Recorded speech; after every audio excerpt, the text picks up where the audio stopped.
சேர்ந்து ரிட்டையர்ட் ஆகணுங்க ஐயா. இந்திய நாளில் கூட நம்முடைய ராஜி ஐயா ஆண்டவருடைய வார்த்தைகளை நம்மோடு பகிர்ந்தளிப்பேன். ஐயா பிரைஸ்லாட் ஐயா. பிரைஸ் லோ கர்த்தர் நல்லவர். ஹல்லேலூயா. கர்த்தருடைய மகிமை உண்டாதாக. இந்த நாளிலும் கூட இந்த நாளுக்கு அப்புறமா ஒரு வருடத்துக்கு முன்னாடி சில செய்திகளை பகிர்ந்து கொண்டோம். இந்த நாளில அடிமைகளுக்கு அருமையான இயற்கை வென்றானவர்கள் என்னிடம் கேட்பார்கள், மாமா உங்களுக்கு டைம் இருக்குதா அப்படின்னு சொல்லி. நம்ம 2-3 ஊழியங்கள் நான் கடந்து சென்று இந்த மாதத்தில் கடந்து சென்று வந்தோம். அதனால டைம் கிடைக்கல. இந்த நாளில இயற்கை நம்மளுக்கு சாதகமாக இருப்பதால் அருமையான தாசன் ஃபோன் பண்ணி கேட்டது உடனே அதனால செய்தி கொடுப்பதற்கு ஒப்புக்கொண்டேன். கர்த்தர் நல்லவர். ஆகவே இந்த நாளிலே இந்த ரயில்வே ஃபெல்லோஷிப் ஐயா ஒவ்வொரு தாசர்களுக்கும் என்னுடைய முதற்கண் வணக்கத்தை தெரிவித்துக்கொண்டு, முதலாவது இயேசுக்கு நன்றி செலுத்திக்கொண்டு, உங்களுக்கு இயேசு நாமத்தில் வணக்கத்தை நன்றி தெரிவித்துக்கொண்டு, இந்த வசனத்தை உங்களோடு பகிர்ந்து கொள்வதற்கு கர்த்தர் இந்த நாளை ஏற்படுத்தினதுக்காக கர்த்தருக்கு நாம் துதிப்போம். முதலாவது 2 அடி பாடலை பாடி அதுக்கப்புறமா நான் வசனத்துக்குள்ள போகலாம். சோதரா. அல்ல அல்ல குறையாதது, சொல்ல சொல்ல முடியாதது, இயேசுவின் அன்பு அன்பு, இயேசுவின் அன்பு அல்ல அல்ல குறையாதது. மானிட வாழ்வில் வந்த அன்பு, மாபாவியை நேசிக்கும் அன்பு, மானிட வடிவில் வந்த அன்பு, மாபாவியை நேசிக்கும் அன்பு அல்ல அல்ல குறையாதது, சொல்ல சொல்ல முடியாதது, இயேசுவின் அன்பு அன்பு, இயேசுவின் அன்பு. நீலமகளும் இல்ல அன்பு, நீசனா என்னை நேசிக்கும் அன்பு, நீலமகளும் இல்ல அன்பு, நீசனாம் என்னை நேசிக்கும் அன்பு அல்ல அல்ல குறையாதது. சிலுவையில் தன்னை தந்த அன்பு, சிந்திய இரத்தத்தாலே மீட்கும் அன்பு, சிலுவையில் தன்னை தந்த அன்பு, சிந்திய இரத்தத்தாலே மீட்கும் அன்பு அல்ல அல்ல குறையாதது. நாள்தோறும் நன்மைகள் செய்திடும் அன்பு, ஏற்றும் இன்றும் மாறிட அன்பு, நாள்தோறும் நன்மைகள் செய்திடும் அன்பு, நேற்றும் இன்றும் மாறிட அன்பு அல்ல அல்ல குறையாதது. கண்ணீரை துடைக்கும் கனிவான அன்பு, கவலைகள் நீக்கிடும் கருணையின் அன்பு, கண்ணீரை துடைக்கும் கனிவான அன்பு, கவலைகள் நீக்கிடும் கருணையின் அன்பு அல்ல அல்ல குறையாதது, சொல்ல சொல்ல முடியாதது, இயேசுவின் அன்பு அன்பு, இயேசுவின் அன்பு. அல்லேலூயா. கர்த்தர் நல்லவர். இந்த நாளிலும் கூட ரயில்வே ஃபெல்லோஷிப்ல கர்த்தர் அடிமைகளை இந்த நாளிலே அவருடைய கர்த்தருடைய வசனத்தை பகிர்ந்து கொள்வதற்கு கர்த்தர் கொடுத்த நேரத்துக்காக நன்றி செலுத்துகிறோம். இந்த நாளில கர்த்தர் பெரிய காரியங்கள் சொல்றார். அன்பின் பரலோக பிதாவே, உடைய நாமத்தில் வாழ்த்துகிறோம் வணங்குகிறோம் ஆண்டவரே. இந்த மாலை வேலைக்கு நன்றி செலுத்துகிறோம் கர்த்தாவே. நீர் கர்த்தாவே இந்த பிள்ளைகளை கர்த்தாவே நீர் ஒருமுகப்படுத்தி கர்த்தாவே வாசம் செய்து கர்த்தாவே சோத்திரம் ரயில்வே ஃபெல்லோஷிப் கர்த்தாவே இந்த பிள்ளைகள் கர்த்தாவே உமக்கென்று எழுந்து பிரகாசிக்கிற பிள்ளைகளாக இருந்து கர்த்தாவே சோத்திரம் நோக்கி பார்க்கிற பிள்ளைகளாக இருக்கிறபடியால் கர்த்தாவே சோத்தரிக்கிறோம்.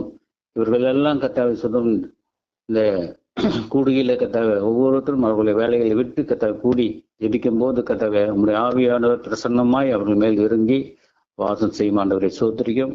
அடிமைகள் கர்த்தாவே நீ பயன்படுத்தும் ஆண்டவரே, நீங்க பேசுங்க ஆண்டவரே, நாங்க கேட்கிறோம். இயேசுவின் நாமத்தில் வேண்டுகிறோம் ஜெபமுள்ள பிதாவே. ஆமென். அல்லேலூயா, அல்லேலூயா. கர்த்தர் நல்லவர். இந்த நாளிலும் கூட நம்ம ஒரு ஏசாயா தீர்க்கதரிசனம் 11ஆம் அதிகாரம் 1 to 10 வரைக்கும் நாம் தியானிக்க போறோம். கர்த்தர் என்ன சொல்லுகிறாருன்னு சொல்லிட்டு அதிலிருந்து நாம் சில வசனங்களை கோடிட்டு காட்டும் போது கர்த்தர் பெரிய காரியங்களை செய்வார், கர்த்தர் பேசுவார், நாம் கேட்கலாம். கர்த்தர் நல்லவர். நானே படிக்கிறேன்.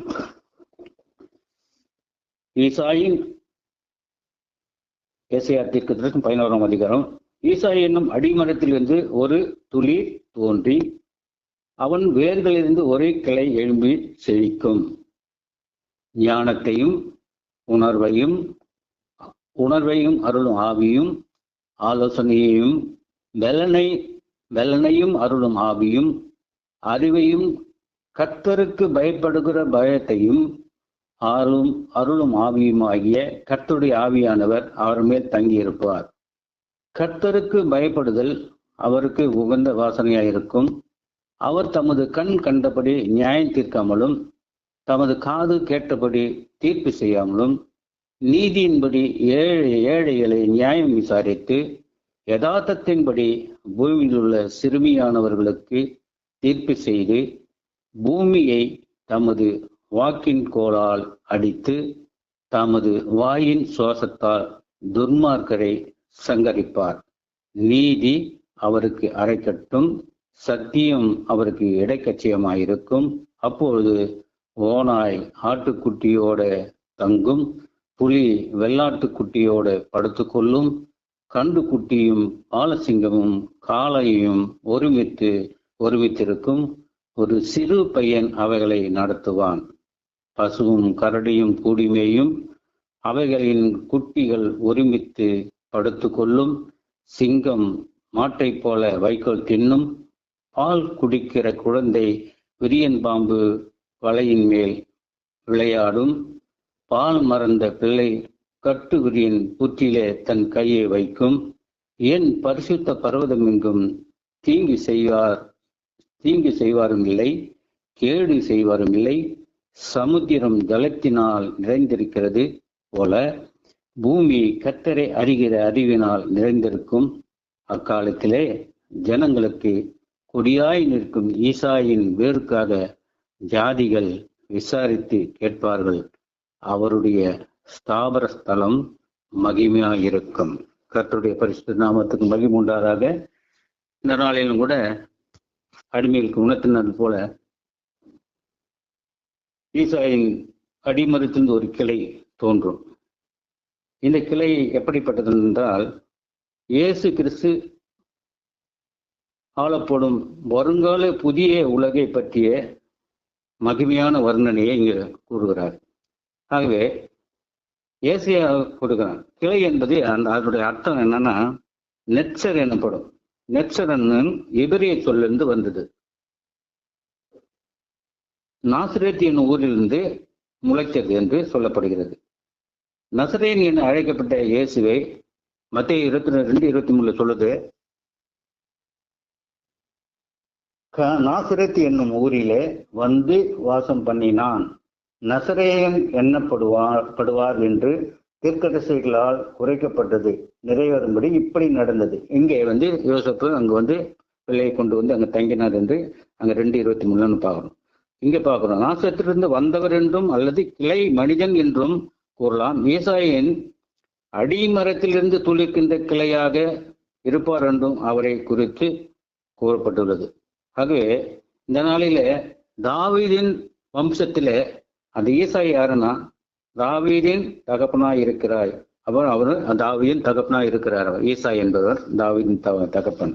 ஆகவே இந்த நேரத்தில் நாம் பார்க்கிறோம், ஒரு சில நேரங்களில நம்முடைய வாழ்க்கையில அது வேரிலிருந்து துளி வருது. அந்த வேர் தான் கிளை இயேசுவை குறிக்கிறது. அந்த துளி அடிமரத்தின் துளை, அந்த துளி வருது வேரை குறிக்கிறது. 2 நாட்களுக்கு முன்னாடி கூட என்னுடைய தோட்டத்தில் நான் அப்படி சுற்றி தெரியும் போது ஒரு எலுமிச்சை மரம் பட்டு போச்சுன்னு வெட்டிடலான்னு சொல்லிட்டு கத்தி எடுத்து வச்சு வெட்டுறதுக்கு போய் பார்க்கும்போது ஒரு சில 2-3 கிளையை வெட்டிட்டேன்.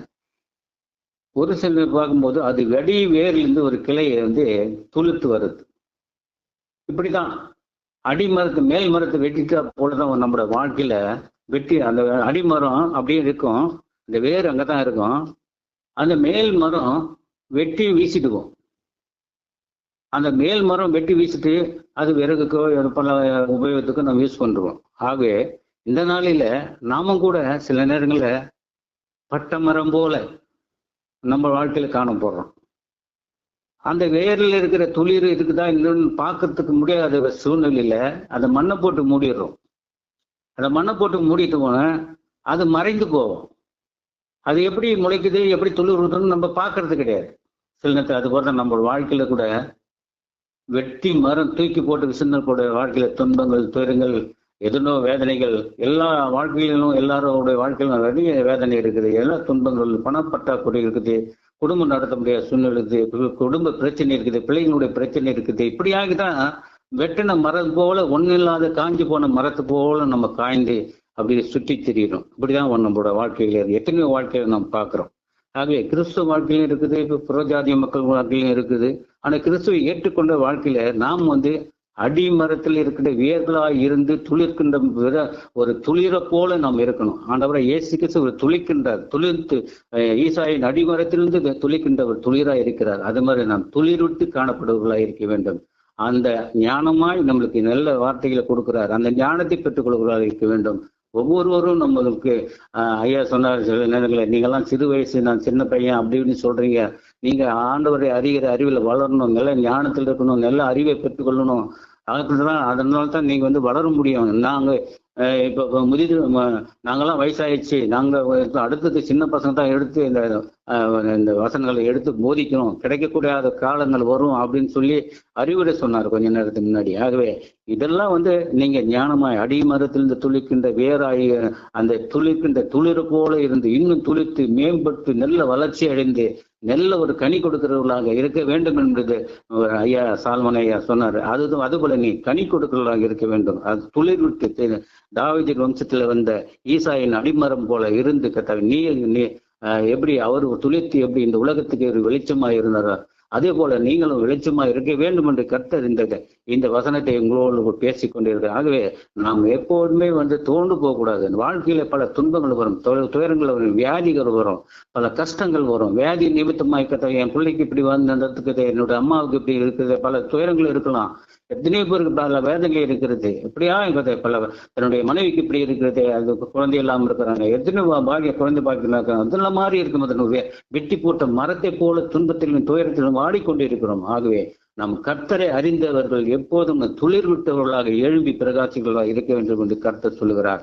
ஆகவே அந்த முதலாவது வசனத்துல இந்த அளவுக்கு வேரிலிருந்து ஒரு கிளை எழும்பி பிரகாசிக்கிறது. அந்த பிரகாசிக்கிற போல நாமும் பிரகாசிக்க வேண்டும் என்று கர்த்தர் விரும்புகிறார். அது 2ஆம் வசனத்தில் சொல்லுகிறது, ஞானத்தையும் உணர்வையும் அருளும் ஆவியும், ஆலோசனையும் பலனையும் அருளும் ஆவியும், அறிவையும் கர்த்தருக்கு பயப்படுகிற பயத்தையும் அருளும் ஆவியுமாகிய கர்த்தருடைய ஆவியானவர் அவர் மேல் தங்கியிருப்பார். இங்கே பார்க்கிறோம், கர்த்தருடைய ஆவியானவர் அவர் மேல் தங்கியிருப்பார்னா ஜனங்கள் முழு ரட்சிப்பு அடையும் போது அந்த ஆவியானவர் அவர் மேல் தங்கியிருப்பார். முழு ரட்சிப்பு, எல்லாரும் ரட்சிக்கப்பட வேண்டும். அந்த ரட்சிக்கப்பட வேண்டும் என்று கர்த்தருடைய வசனம் சொல்லுகிறது. ஆகவே நாம் ரட்சிப்புகள் ஒண்ணு, அதுதான் அவரு ரட்சிப்புக்கு வந்தவர்களுக்கு எல்லாருக்குமே ஞானத்தையும் வருகிறார். நல்லா எப்படி நல்ல ஞானமாய் எப்படி ஒரு வசனத்தை எடுத்து போதிக்க வேண்டும். அந்த ஞானம் நம்மளுக்கு சிந்தையில வரணும், அந்த போதிக்க வேண்டிய சிந்தை வரணும். உணர்வையும் அருளும் ஆவியும், உணர்வு அருள் ஆவியும் சொன்னா நம்ம என்ன சில நேரங்களில் எல்லாரும் உத்தமம் கிடையாது, எல்லாரும் பாவிகளா இருக்கிறோம். சில நேரங்களில் ஒரு தப்பு பண்றோம். அந்த தப்பு பண்ணும் போது நம்மளுக்கு சிந்தனை எப்படி எப்படியோ போகுது. பல வேற நேரங்களில் எப்படி எப்படியோ நம்ம சிந்தனைகள் எப்படி எப்படியோ போகுது.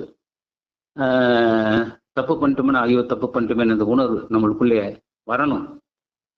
இந்த இடத்துல நம்ம தப்பு பண்றோம். நம்ம ஏற்றுக்கொண்டவர்கள், நம்ம பரிசுத்த ஆவி பெற்றுக்கொண்டவர்கள், நம்ம எப்படி தப்பு பண்றோமேன்னு சொன்ன அந்த உணர்வு உள்ள ஆவியை நமக்கு கர்த்தர் கொடுத்திருக்கிறார். அதை சிந்தித்து நான் செயல்படணும். அந்த உணர்வையும் அருளும் ஆவியும் நம்மளுக்கு கொடுத்திருக்கிறார். அந்த உணரக்கூடிய ஆவி, அதுக்கப்புறம் ஆலோசனையும் பலனையும் அருளும் ஆவியும். ஆலோசனை சில நேரங்களில் நம்மளுக்கு பெரிய அதிகாரி நம்மளுக்கு ஒரு வேலை கொடுப்பார். அது இப்படி செய்யலாமா அப்படி செய்யலாமா அப்படின்னு சொல்லிட்டு நம்மளோட ஆலோசனை கேட்பாங்க. வேலையை கொடுக்கின்றவர்கள் நம்மளாண்ட வேலை வாங்குறவங்க நம்மளுக்கு வந்து எப்பா இந்த வேலையை செய்ய அப்படின்னு இது எப்படி செய்யலாம்பா நம்மளாண்டே கொண்டு அட்வைஸ் கேட்பாங்க. கேட்கும் போது நம்மளுக்கு ஆலோசனை கொடுக்கும்போது அவங்களுக்கு நம்ம வந்து ஐயா அப்படி செய்யலாம்னு சொல்லிட்டு ஒரு ஆலோசனை கொடுக்கிறவர்களாக நம்ம தான் நல்ல ஞானத்தில் இருக்கிறவங்களாச்சே, நம்ம அறிவு பெற்றவங்களாச்சே, நம்ம வந்து என்ன பண்ணணும், அவங்களுக்கு அதிகாரிகளுக்கு நம்ம எடுத்து சொல்லணும், ஆலோசனையும் நம்ம எடுத்து சொல்லணும். ஆலோசனை கூட தான் பரவாயில்லப்பா அந்த தம்பி வந்து இந்த அளவுக்கு நல்ல ஐடியா பண்ணி ஒரு வேலையை சொன்னாருன்னு சொல்லிட்டு மேல் அதிகாரிகளுக்கு நாம் உகந்தவராக இருக்க வேண்டும். ஆகவே பலனையும் அருளும் ஆவியும் பலன் ஒவ்வொருவருக்கும் சில நேரங்களில் பலன் குன்றி விடுவோம். சில நேரங்களில் பலன் இல்லாம ரொம்பவே அவசரப்படுவோம். என்னடாது இந்த வாழ்க்கையில் இப்படி நடக்குது அப்படின்னு சொல்லிட்டு சோர்வடைந்தது அப்படின்னு சொல்லிட்டு சோர்வடையாங்க. அந்த பலனை அடையக்கூடிய ஆவியை நம்மளுக்கு கொடுப்பார், சத்துவத்தை கொடுக்கிறவர். நம்மளுக்கு பலத்தோடு இருக்கணும். நம்ம ஆவியோடு உண்மையோடு துய்த்துக் கொள்ளும்போது நம்மளை பலனை அருளக்கூடிய ஆவி ஒவ்வொரு நாளும் இரவுல படுத்து தூங்கி எழுந்தும்போது காலையில எழுந்த ஆண்டவரே நீக்கு என்ன தேவையா அது கொடுங்க, நீ எனக்கு பலத்தை கொடுங்க, என் வேலை நிமித்தமாய் செய்கின்ற வேலை நிமித்தமாய் எனக்கு நல்ல உற்சாகத்தை கொடுங்க அப்படின்னு சொல்லி நம்ம பலத்தை இடை கட்டிக்கொள்ளணும். அவர் கொடுக்குற பலத்தையும் நம்ம அருளும் ஆவியும் பெற்றுக்கொள்ளணும். ஆமா, அறிவையும் கர்த்தருக்கு பயப்படுற பயத்தையும் அறிவு நம்மளுக்கு அறிவு சிந்திக்க நம்ம அறிவு கொடுத்திருக்கிறார். இந்த பைபிளை படிக்கும்போது நம்மளுக்கு நல்ல அறிவு இப்படி இருக்குது. ஆகவே நம்ம வேற எங்கே போய் தேடத்தால பைபிள்ல தான் இருக்குது, எல்லா அறிவும் இருக்குது, அதுல தான் இருக்குது. எல்லா அறிவும் கர்த்தருக்கு அதில் கொடுத்துரு. ஆகவே அந்த அறிவை பெற்றுக்கொள்ள வாய்ப்பு இதுல இருக்குது. ஐயா சொன்னது போல எல்லாமே நீங்க போதிக்கூடிய தகுதியை உள்ளவர்கள் தான், நல்லா படிச்சவங்க தான், நல்ல முன்னேற்றத்துல போறவங்க தான். ஆனா நீங்க அந்த அறிவை வந்து எங்க தேடணும்னா இந்த பொக்கிஷம் இங்க இருக்குது, அந்த பொக்கிஷத்துல இருந்த அறிவை இங்க தேடுங்க. இங்க தேடும் போது இதுல கிடைக்கும். ஆவியுமாகிய கர்த்தருக்கு பயப்படுகிற பயத்தையும் நம்ம எப்போதும் நாங்க பயத்தையும் வரலாம். நம்ம பயந்த பயந்துனா ரொம்ப பயந்த சுகமா இருக்கக்கூடாது. கர்த்தருக்கு தேவ பயம் ஒவ்வொருத்தருக்கும் இருக்கணும். அந்த தேவ பயத்தோடு இருக்கணும். அவர்களும் ஆவியுமாகிய கர்த்தருடைய ஆவியர் அவர் மேல் தங்கியிருப்பார். இந்த மாதிரி இருக்கிறவங்க மேல இவ்வளவு சொல்லுங்கள் வந்த எல்லா வார்த்தைகளும் கர்த்தருடைய ஆவியானவர் அவர் மேல் தங்கி இருப்பார் என்று இந்த 2ஆம் வசனத்தை சொல்லுகிறது. ஆகவே நம்ம வந்து அவருடைய ஆவியனை பெற்றுக்கொண்டவர்களாகவும் ஞானத்தை பெற்றுக்கொள்ளவும் உணர்வை கொண்டவர்களும் ஆலோசனை பெற்றுக்கொள்ளவர்களாகவும் அறிவை கொண்டவர்களாகவும் அவருக்கு பயந்தவர்களாக இருந்து நாம் அவரை நாம் துதித்து ஆராய்க்கும் போது நம்மளுக்கு நல்ல அறிவை புகட்டுவார் என்று இங்கே சொல்லப்படுகிறது. அது கர்த்தருக்கு 3வது வருஷத்துல அவருக்கு பயப்படுதல் அவருக்கு உகந்த வாசனையா இருக்கும். அவர் தமது கண் கண்டபடி நியாயம் தீர்க்காமலும் தமது காது கேட்டபடி தீர்ப்பு செய்யாமலும் இருப்பார். இப்போ வந்து அவர் வந்து நியாயம்னா காது கேட்காதபடி நியாயம் தீர்க்க மாட்டார். அது என்ன சொல்றேன்னா கண் கண்டபடி நியாயம் தீர்க்காமலும் காது கேட்டபடி தீர்ப்பு செய்யாமலும் இருப்பார்னு சொல்ல ஆண்டவரை இயேசு கிறிஸ்து அவர் தீர்ப்பு செய்யும் போது. ஆனா சில நேரங்கள்ல நாமளே சில நேரத்துல நம்ம மனுஷனா இருக்கிறவங்க சில நேரங்கள்ல தீர்ப்பு நம்மளே சொல்லி வச்சுக்கிறோம். ஒருத்தனா ஒரு மாதிரியா பேசிட்டேன்னு சொன்னா அவங்களுக்கு தண்டனை கொடுத்துருவோம். நம்ம கண் கண்டபடி பார்த்துருக்க மாட்டோம். ஆனா ஒன்னொருத்தருங்க சொல்லுவாங்க வந்து அப்பா இந்த மாதிரி உன்னை பத்தி இப்படி கேவலம் பேசிட்டாம்பா அப்படின்னு. அப்படியா சொல்லிட்டான் என்னை பத்தி அப்படின்னு சொல்லிட்டு நம்ம என்ன பண்ணுவோம், அவங்களுக்கு தீர்ப்பு கொடுத்துருவோம். தீர்ப்பு கொடுத்தோம்னா அவங்களுக்கு பேச மாட்டோம், செய்ய மாட்டோம், செயல்முறையில நம்மள கூட ஐக்கியம் வைக்க மாட்டாங்க. இது மாதிரி ஒரு செயல்பாடுகளை வந்துடும். அதுதான் அதை கண் கண்டபடி எதுவுமே செய்யாதபடி நியாயம் தீர்க்கக்கூடாது. நாம் நியாயம் தீர்க்கக்கூடாது, யாருமே நம்ம நியாயம் தீர்க்கக்கூடாது. நியாயம் தீர்க்கிறது ஆண்டவராக இயேசு கிறிஸ்து மட்டும்தான். ஆகவே நியாயம் தீர்க்காமலும் தமது காது கேட்டபடி தீர்ப்பு செய்யாமலும் இருக்கிறது ஆண்டவராக இயேசு கிறிஸ்து எப்படி சொல்றாரோ அதே போல் தான் நாமளும் இருக்கணும்னு சொல்லிட்டு இங்கே சொல்லப்படுகிறது. அது 4ஆம் வசனம், பூமியின் தன் வாக்கினால் கோலால் அடித்து நீதியின்படி ஏழைகளை நியாயம் விசாரித்து யதார்த்தத்தின்படி பூமியில் உள்ள சிறுமியானவர்களுக்கு தீர்ப்பு செய்து பூமியை தமது வாக்கின் கோலால் அடித்து தமது வாயின் சுவாசத்தால் துன்மார்க்கரை சங்கரிப்பார் என்று இங்க 4ஆம் வசனம் சொல்லுது. இந்த வசனம்னா இயேசு கிறிஸ்து 2ஆம் வருகையே அப்போது இந்த துன்மார்க்க நியாயம் அழிப்பார் என்பதையும் கண்டு இங்கு சொல்கிறது. ஆகவே படிக்கலாம். 2 தெசலோனிக்கே 1ஆம் அதிகாரம் 6ல 10 படிக்கலாம்.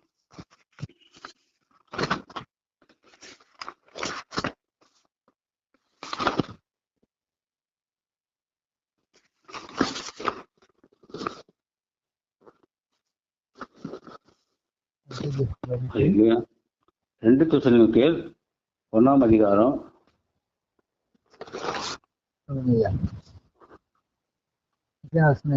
6-10. உங்களை உபத்திரப்படுத்துகிறவர்களுக்கு உபத்திரவத்தையும், உபத்திரப்படுத்துகிற உங்களுக்கு எங்களோட கூட இளைப்பாறுதலையும் பிரதிபலனை கொடுப்பது தேவனுக்கு நீதியாயிருக்கிறதே. தேவனை அறியாதவர்களுக்கும் நம்முடைய கர்த்தராகிய இயேசு கிறிஸ்துவின் சுவிசேஷத்திற்கு கீழ்ப்படியாதவர்களுக்கும் நீதியுள்ள ஆக்கினையை செலுத்தும்படிக்கு கர்த்தராகிய இயேசு தமது வல்லமையின் தூதரோடும் ஜுவாலிக்கு எரிகிற அக்னியோடும் வானத்திலிருந்து வெளிப்படும் போது அப்படியாகும். அந்நாளிலே நம்முடைய பரிசுத்தவான்களில் மகிமைப்படத்தக்கதாயும் நீங்கள் எங்களுடைய சாட்சியை விசுவாசித்தபடியினாலே உங்களிடத்திலும் விசுவாசிக்கிற எல்லாரிடத்திலும் ஆச்சரியப்படத்தக்கதாயும் அவர் வரும்போது அவர்கள் கர்த்தருடைய சன்னிதானத்திலிருந்து அவருடைய வல்லமை பொருந்திய மகிமையிலிருந்தும் நீங்களாக்கி நித்திய அழிவாகிய தண்டனையை அடைவார்கள் என்று இங்க 2 தெசலோனிக்கேயர் 1ஆம் அதிகாரம் 6-10 சொல்லுகிறது. ஆகவே நாம் என்ன சொல்றோம்னா, இந்த வசனம் இயேசு கிறிஸ்துவின் 2ஆம் வருகையை பற்றி இங்க சொல்லுகிறது.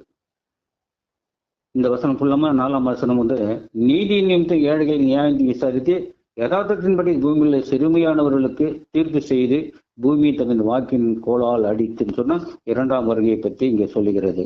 ஆகவே அதேபோல 2 தெசலோனிக்கேயர் 2ஆம் அதிகாரம் 8ஆம் வசனத்தை படிக்கலாம். நீக்கப்படும் போது அந்த அக்கிரமக்காரன் வெளிப்படுவான். அவனை கர்த்தர் நம்முடைய வாயின் சுவாசத்தினாலே அழித்து நம்முடைய வருகையின் பிரசன்னத்தினாலே நாசம் பண்ணுவார். ஆமா, இங்க போகிறோம். அவரோட வருகையினால நீக்கப்படும் போது அந்த அக்கிரமக்காரன் வெளிப்படுவான். அவனை கர்த்தர் தம்முடைய வாயின் சுவாசத்தினாலே அழித்து தம்முடைய வருகையின் பிரசன்னத்தினாலே நாசம் பண்ணுவார் என்று இங்க பார்க்கணும். ஆகவே இந்த வருகை இந்த 4ஆம் வசனத்திற்கு இந்த வசனம் கோடிட்டு பார்க்கும்போது இங்க அவருடைய வருகை பற்றி நாம் பார்க்கிறோம்.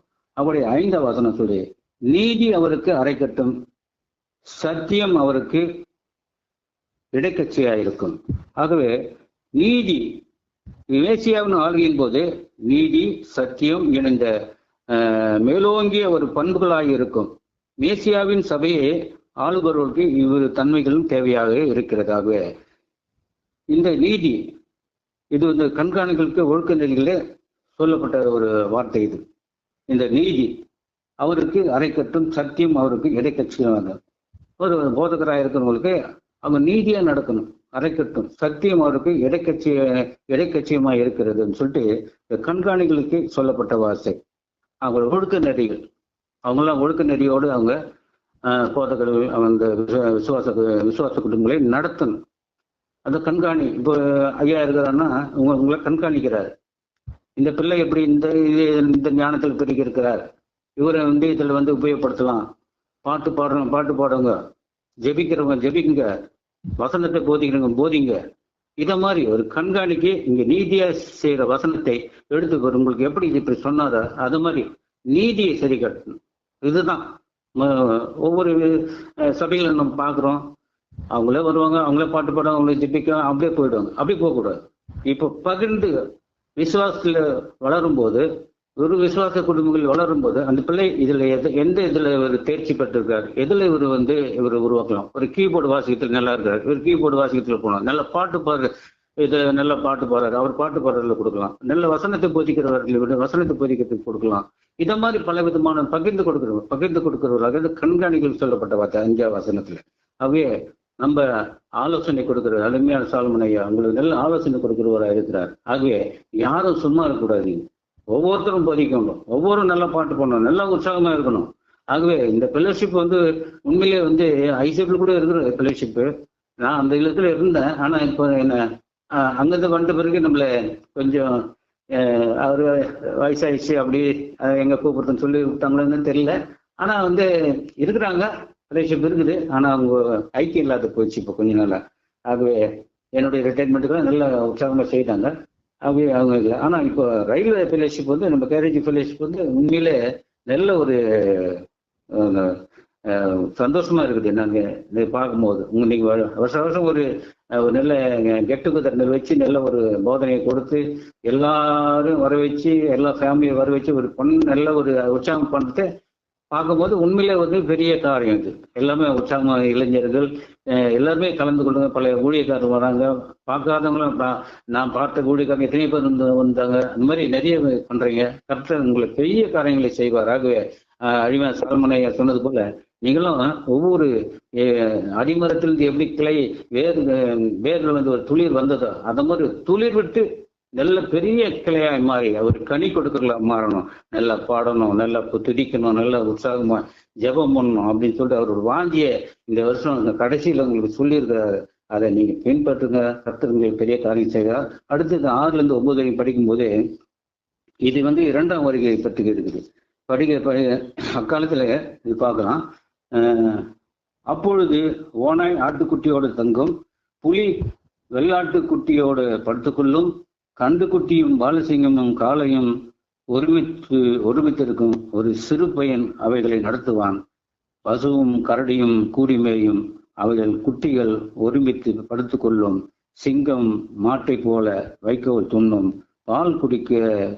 பால் குடிக்கும் குழந்தை விரியன் பாம்பு வலையின் மேல் விளையாடும். பால் மறந்த பிள்ளையை கட்டுவிரியன் புட்டிலே தன் கையை வைக்கும். என் பரிசுத்த பர்வதமெங்கும் தீங்கு செய்வாரும் இல்லை, கேடு செய்வாரும் இல்லை.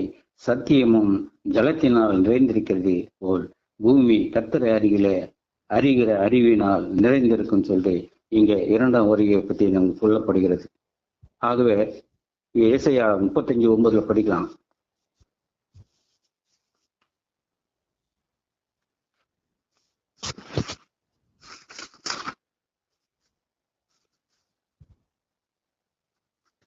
அங்கே சிங்கம் இருப்பதில்லை, துஷ்ட மிருகம் அங்கே போவதும் இல்லை, அங்கே காணப்படவும் மாட்டாது, மீட்கப்பட்டவர்களே அதில் நடப்பார்கள்.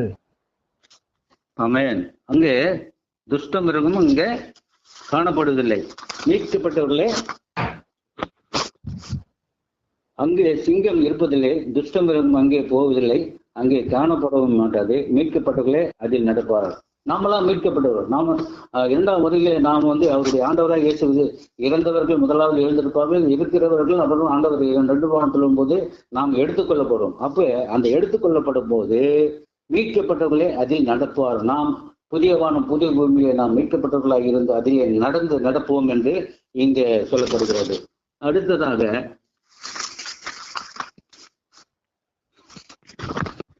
ஏசாயா 65 வசனம், 65ஆம் அதிகாரம் 20லேருந்து 25 வரைக்கும்.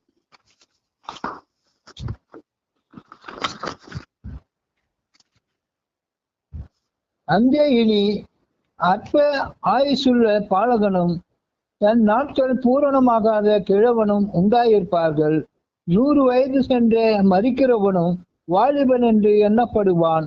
100 வயதுள்ளவனாகிய பாவியோ சபிக்கப்படுவான். வீடுகளை கட்டி அவைகளில் குடியிருப்பார்கள், திராட்சை தோட்டங்களை நாட்டி அவைகளில் கனியை புசிப்பார்கள். அவர்கள் கட்டுகிறதும் வேறொருவர் குடியிருக்கிறதும், அவர்கள் நாட்டுகிறதும் வேறொருவர் கனி புசிக்கிறதுமாய் இருப்பதில்லை. ஏனெனில் விருட்சத்தின் நாட்களைப் போல என் ஜனத்தின் நாட்கள் இருக்கும். நான் தெரிந்து கொண்டவர்கள் தங்கள் கைகளின் கிரியையை நெடுநாளாய் அனுபவிப்பார்கள். அடுத்தது 24. அவர்கள் விருதாக உழைப்பதில்லை, அவர்கள் துன்பம் உண்டாக்க பிள்ளைகளை பெறுவதும் இல்லை. அவர்களும் அவர்களோட கூட அவர்கள் சந்தானமும் கர்த்தராலே ஆசீர்வதிக்கப்பட்ட சந்ததியாய் இருப்பார்கள். அப்போது அவர்கள் கூப்பிடுவதற்கு முன்னே நான் மறு உத்தரவு கொடுப்பேன், அவர்கள் பேசும்போதே நான் கேட்பேன். ஆமென். ஓனாயும் ஆட்டுக்குட்டியும் ஒருமித்து மேயும், சிங்கம் மாட்டை போல வைக்கோல் புட்டினும், புழுதி இரையாகும். பரிசுத்த பர்வதம் எங்கும் அவைகள் தீங்கு செய்வதும் இல்லை, உண்டாக்குவதும் இல்லை என்று கர்த்தர் சொல்கிறார். ஆமென். இங்க பார்க்கணும், இந்த 2ஆம் வருகையில அவருடைய எப்படி எப்படி இருக்குன்னு சொல்லிட்டு அவரு 22ஆம் வசனம், அவர் கட்டுகிறதும் வேறொரு குடியிருக்கிறதும் அவர்கள் நாட்டுகிறதும் வேறொருவர் புசைக்கிறதுமாய் இருப்பதில்லை. இப்போ இந்த நாட்டில நம்ம ஒரு நிலத்தை வாங்குறோம், வேற ஒரு மொத்தம் மடிக்கு போட்டுடுறோம், அவன் ரிஜிஸ்டர் பண்ணிடுறோம். சில நேரத்தில் பார்க்குறோம் வேற ஒரு புரிஞ்சுக்கிறோம். அப்போ சில பேர் நம்ம தனி ஒரு இந்த மரம் நடுறோம், பக்கத்து வீட்டில் அர்த்தம் போயிடுறாங்க, அந்த மாதிரி வேற ஒரு வேலையை புசிக்கிறாங்க. ஏனெனில் விருஷத்தின் நாட்களை போல் என் ஜனத்தின் நாட்களில் இருக்கும். நான் தெரிந்து கொண்டவர்களை தங்கள் கைகளின் கிரியைகளை நெடுநாளாய் அனுபவிப்பார்கள். அவருடைய நாட்களில், அவருடைய 2ஆம் வருகையில நாம் நித்திய ஜீவனில் நாம் பங்கு பெறும்போது நம்ம நெடுநாளாய் அனுபவிப்பார்கள். அவர்கள் விருதாக உடைப்பதும் இல்லை, அவர்கள் துன்பப்பு உண்டாக பிள்ளைகளை பெறுவதும் இல்லை. அவர்களோடு கூட அவர்கள் சந்தானம் கர்த்தராலே ஆசீர்வதிக்கப்பட்ட சந்ததியாக இருப்பார்கள். இங்கே உலகத்தில் இருப்பவர்கள் விருதா, இங்கே நாம ரொம்ப கஷ்டப்பட்டு பிள்ளைகளை பெறுறாங்க, ஆனா அங்க போய் நல்ல சந்தோஷமா இருக்க போறோம். ஆகவே அப்பொழுது அவர்கள் கூப்பிடுவதற்கு முன்னே நான் மறு உத்தரவு கொடுப்பேன், அவர்கள் பேசும்போதே நான் கேட்பேன். பக்கத்திலே அவர்கள் என்ன பேசுறோம் நான் அப்பயே தெரிஞ்சு கொள்ள போற நாள் வரும். அப்போது அவர்கள் கூப்பிடுவதை நானே கேட்பேன்னு சொல்ற. அங்கே ஆட்டுக்குட்டியோட மேயன்னு சொல்லிட்டு ஒருமித்து மேயன்னு சொல்லிட்டு இங்க பாக்குறோம். ஆகவே இந்த 2ஆம் வருகையை பற்றி இந்த 65ஆம் அதிகாரத்துல நாம் பார்க்கிறோம். இந்த 20-25 பார்க்கும்போது எல்லா காரியங்களும் இங்க சொல்லப்படுகிறது. அடுத்ததாக எசேக்கியேல் 34ஆம் அதிகாரம் 25-29, 25-29, 34ஆம் அதிகாரம் 25-29 எசேக்கியேல்.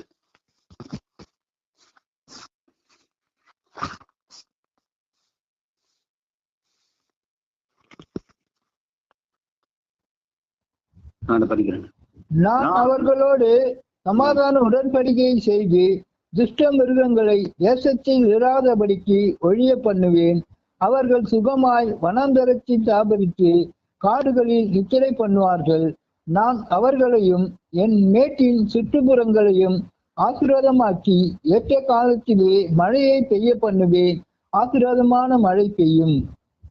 வெளியின் விருட்சங்கள் தங்கள் கனியை தரும், பூமி தன் பலனை கொடுக்கும். அவர்கள் தங்கள் தேசத்தில் சுகமாய் இருப்பார்கள். நான் அவர்கள் நுகத்தின் கயிறுகளை அறுத்து அவர்களை அடிமை கொண்டவர்களின் கைக்கு அவர்களை நீங்களாக்கி விடுவிக்கும் போது நான் கர்த்தர் என்று அறிந்து கொள்வார்கள். இனி அவர்கள் புறஜாதிகளுக்கு கொள்ளையாவதில்லை, பூமியின் மிருகங்கள் அவர்களை பட்சிப்பதும் இல்லை, தத்தளிக்க பண்ணுவார் இல்லாமல் சுகமாய் தங்குவார்கள். நான் அவர்களுக்கு கீர்த்தி ஒரு நாட்டை எழும்பி சொன்னேன்.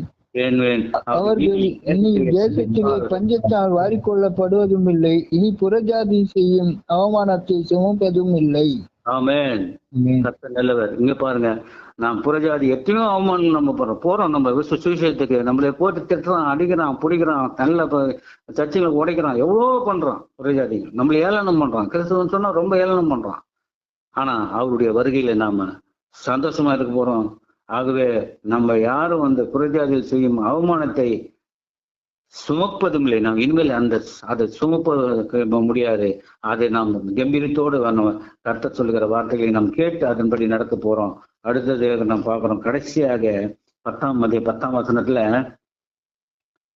அக்காலத்திலே ஜனங்களுக்கு கொடியாக நிற்கும் ஈசாயின் வேருக்காக ஜாதிகள் விசாரித்து கேட்பார்கள், அவருடைய ஸ்தாபனஸ்தலம் மகிமையாக இருக்கும் என்று கடைசி வசனம் சொல்லுகிறது. அந்த அக்காலத்திலே மேசியா ஆளுகையின் இறுதி நாட்களில் இயேசு கிறிஸ்துவை ஏற்றுக்கொள்ளும் யூதர்கள் அவருடைய சேர்த்துக் கொள்ளப்படுவார்கள் என்று சொல்றார்.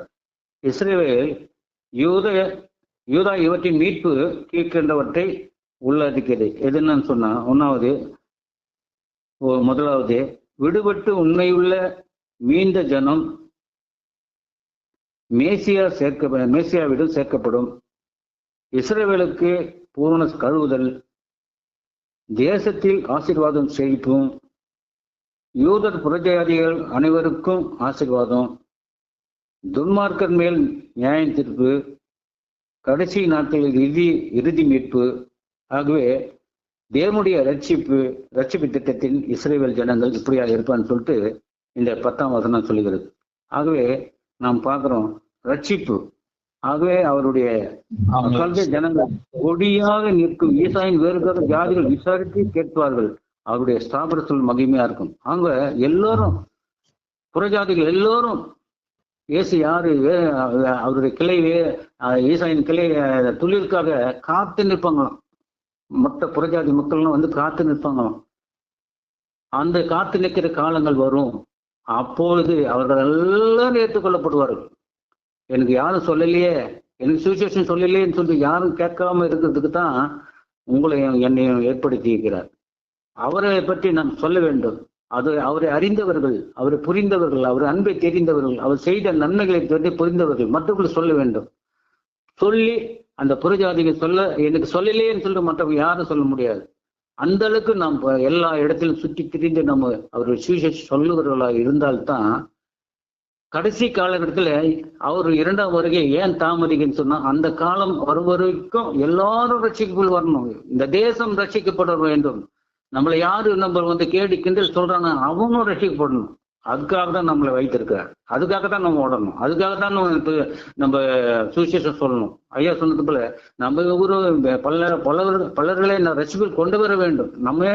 நம்மளை ரட்சித்துற நாம நம்ம போயிடுவோம், மேசியா வரும்போது நாம வந்து பரலோகம் போயிடுவோம் அப்படின்னு நினைக்க கூடாது. மற்றவங்களுக்கு வந்து ரட்சிப்பு கொண்டு வரணும். நம்மளுக்கு மற்றவங்களுக்கு சுவிசேஷம் சொல்லும்போது நம்முடைய பாதங்கள் எல்லாம் ஒரு அருமையா இருக்குதுன்னு சொல்றாரு. நம்ம ஒரு இடத்துல போய் காலை வச்சுமானே போதும், அந்த இடம் ஒரு நம்மளுடைய பாதங்கள் அருமையா இருக்குதுன்னு கருத்து சொல்றாரு. ஆகவே நாம் ரட்சிப்புகள் கொண்டு வர வேண்டும், மற்றவர்களும் ரட்சிப்புகள் கொண்டு வர வேண்டியது நம்ம சித்தமார்கள். அப்படி என்று சொல்லேன்னு அவருக்கு போய் நிற்க கூடாது. நம்ம வந்து கேள்வி கேட்கக்கூடிய நேரங்கள் வரும்போது, நியாயத்தீர்ப்பின் காலத்தில் அவர்கள் வரும்போது அவர் நியாயம் விசாரிக்கும் போது நாம் கேள்விக்குறியாக இருக்கக்கூடாது.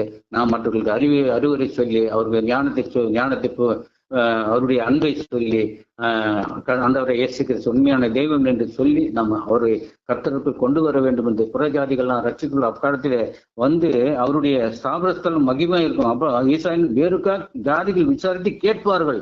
எல்லாம் புறஜாதி எல்லாரும் கேட்பாங்க, ஐயோ அவர் யாரு, ஏசியா யாரு, ஏசு கிறிஸ்து யாருன்னு சொல்லி எல்லாரும் கேட்பாங்க. அந்த மாதிரி கேட்கக்கூடிய காலங்கள் வரும். ஆகவே ஈசாயின் அடிமரத்தில் துளிக்கின்ற வேருக்காக நாம் காத்திருப்போம். அந்த 2ஆம் வருகைக்காக நாம் காத்திருப்போம். அடிமரத்திலிருந்து கிளையை எழும்ப பண்ணி இருக்கிறார். ஆகவே எழும்ப பண்ணுகிற கிளை எப்படிப்பட்டவர் என்பதை நாம் மற்றவர்கள் சொல்ல வேண்டும். அந்த கிளையின் மூலமாய் நாம் ரட்சிப்பு கொண்டு வேண்டும் என்று கர்த்தர் சொல்கிறார். கர்த்தர் தாம் இந்த வசனங்களை ஆசீர்வதிப்பார். ஆமென். இந்த ஜீவனுள்ள